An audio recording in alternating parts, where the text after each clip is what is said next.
আমরা শিখব ddx of sine square ln sec x. তাহলে সাইন স্কোয়ার এটা ধাপে ধাপে করতে হবে।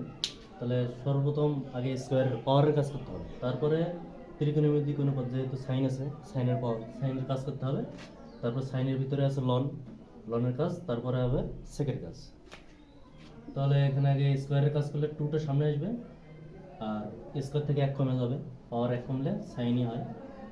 তাহলে সাইন লন সেক এক্স, তারপরে সাইনের কাজ, এখন সাইনকে অন্তরজ করলে কস, তাহলে কস ভিতরে যা আছে তাই, লন সেক এক্স, তারপরে হবে এখন লনের কাজ, সাইনের কসের কাজ, সাইনের কাজ হওয়ার পর এখন লনের কাজ নিচে লিখি। লন মানে হলো 1/2 সেক এক্স, লনের ভিতরে যা থাকবে সেটা 1/2 আকারে আসবে।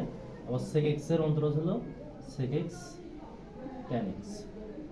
তাহলে এখান থেকে সেক এক্স কাটা, আর এখানে হলো 2 সাইন লন সেক এক্স কস লন সেক এক্স। তাহলে সাইন 2 সাইন এখানে ভিতরে যা আছে কসের ভিতরেও তাই আছে, তাহলে 2 sine a cos A, 2 sine a cos এ মানে হলো 2 sine a cos a equal to sine 2a। তাহলে ওই সূত্রে ফেলাই যে সাইন 2 ইন্টু লন সেক এক্স,